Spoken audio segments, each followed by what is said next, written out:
ناظرین، آج ہم صوبہ کرناٹک کے شہر بنگلور میں ایک ایسے مجذوب بزرگ کے آستانے پر موجود ہیں جن کو بنگلور کی عوام بے انتہا چاہتی ہے اور عقیدت و محبت رکھتی ہے، جن کی مجذوبانہ شان آج بھی آپ کے روضہ مبارک سے ظاہر ہوتی ہے۔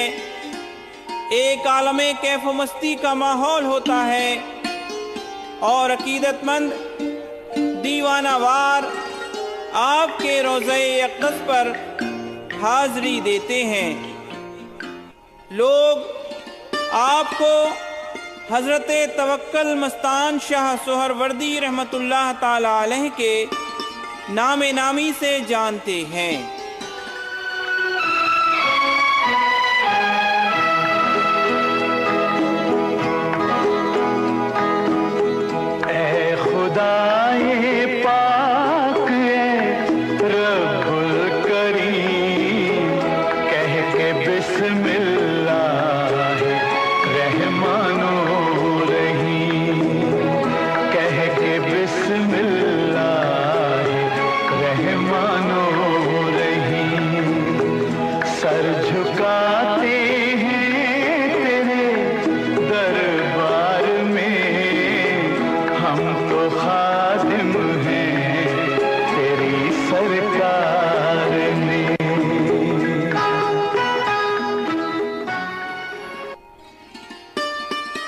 کہا جاتا ہے کہ آپ ایران سے ترک وطن کر کے ہندوستان تشریف لائے، جہاں آپ اعلیٰ منصب اور وزارت کے عہدے پر فائز تھے، لیکن طلب مولا میں اپنا سب کچھ چھوڑ کر تلاش حق میں نکل پڑے۔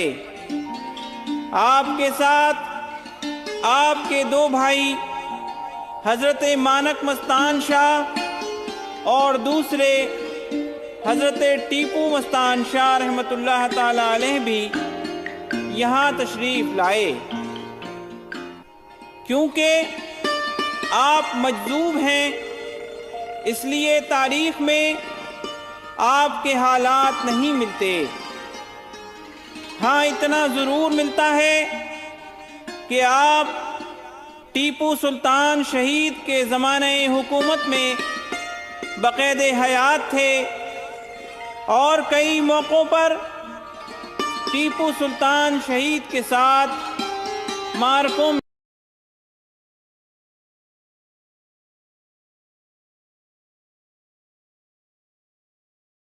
ناظرین کرام، عشق جب اپنے اثرات ظاہر کرتا ہے تو پھر عاشق کے تعارف کی ضرورت نہیں رہتی۔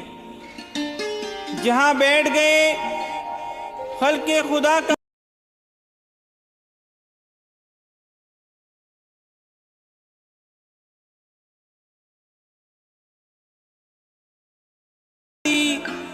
وہ اپنی قسمت پر نازاں نظر آیا، جس نے ان کے رخ روشن کی زیارت سے آنکھیں روشن کی، وہ جنت الفردوس کا حقدار بن گیا۔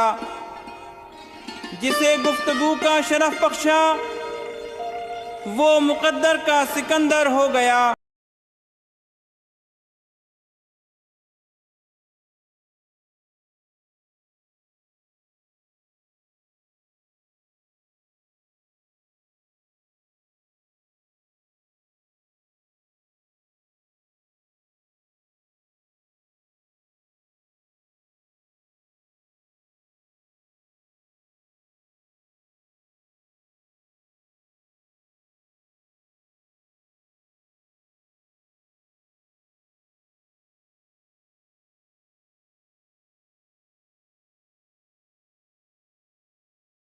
جلی بو سے اس کی پیدا ہے سوزش عشق چشمے والا، کباب آہو میں بھی نہ پایا مزہ جو دل کے کباب میں ہے۔ عشق الہی میں جو دل کباب ہوتے ہیں وہ ہی اس کا مزہ جانتے ہیں۔ نواب حیدر علی کے ماموں تھے۔ دوران تعمیر حضرت توکل مستان شاہ رحمۃ اللہ تعالی علیہ کے نگاہ فیض اثر سے آپ نے ترک دنیا کر دی اور راہ سلوک اختیار کر لیا تھا۔ بعد میں یہی نواب ابراہیم علی شتاری رحمۃ اللہ تعالی علیہ کے نام سے مشہور ہوئے۔ بے شک نگاہ مرد مومن سے بدل جاتی ہیں تقدیریں۔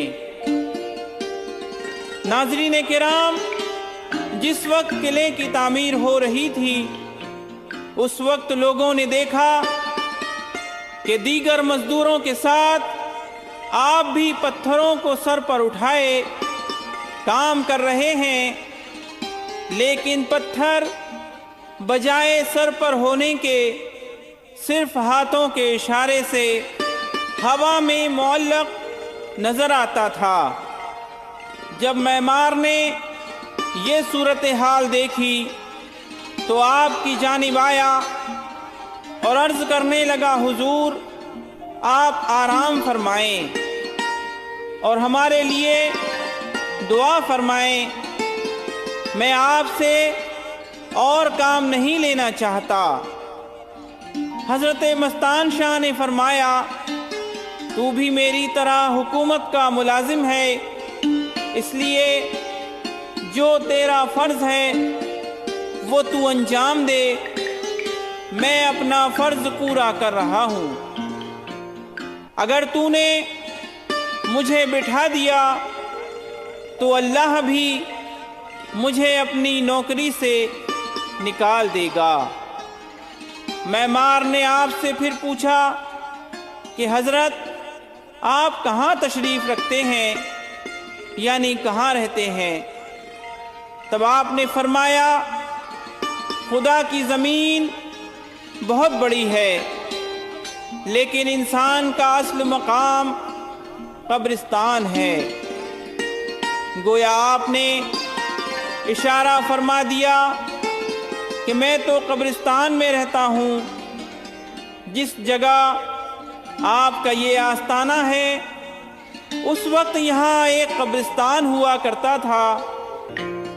آپ کے آس پاس زیادہ تر کپڑا بنانے والوں کا ہجوم رہا کرتا تھا اور آپ اپنے آپ کو انصاری کہا کرتے تھے اور اپنی نسبت حضرت ابو ایوب انصاری رضی اللہ تعالی عنہ سے جوڑتے تھے۔ اسی لیے اہل نداف آپ کو بہت چاہتے ہیں۔ آپ کی جاگیرداری میں ایونی روڈ پر ایک کھلا بڑا سا میدان ملا ہوا ہے جہاں آپ کی آخری آرام گاہ ہے۔ آپ کے دوسرے بھائی ٹیپو مستان شاہ بھی بڑے اللہ والے تھے، جو حضرت توکل مستان شاہ رحمۃ اللہ تعالی علیہ کے حکم سے ترچنا پلی کے کسی مقام پر چلے گئے تھے اور وہاں پر لوگوں کو اسلام کی حقانیت کی جانب راغب کرتے رہتے تھے۔ ناظرین کرام، دنیا میں ہر نفس کو موت کا مزہ چکھنا ہے اور اس سے کوئی نفس اچھوتا نہیں رہتا اور نہ رہے گا۔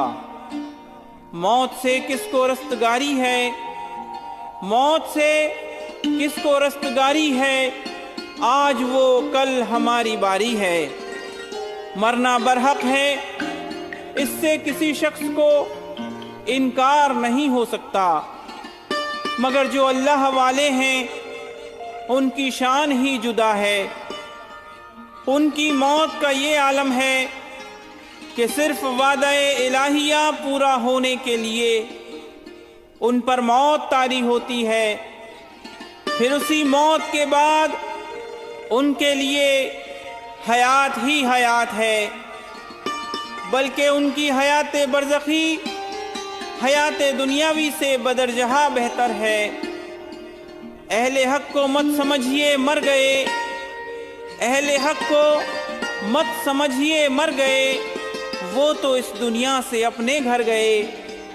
اولیاء اللہ مرتے نہیں بلکہ ایک مکان سے دوسرے مکان میں منتقل ہو جاتے ہیں۔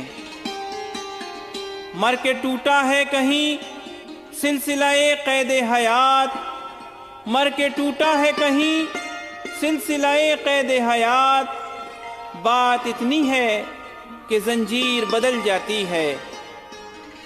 بلکہ یہ موت اولیاء اللہ کے لیے ایک تحفہ ہوتی ہے جو دوست سے دوست کو ملاتی ہے۔ انہیں دنیاوی زندگی سے زیادہ تصرفات کا اختیار مل جاتا ہے، پھر وہ جہاں چاہتے ہیں جاتے ہیں اور آتے ہیں۔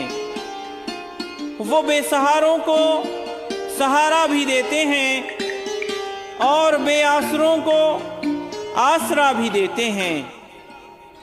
وہ آن کی آن میں مشرق سے مغرب تک پہنچ جاتے ہیں۔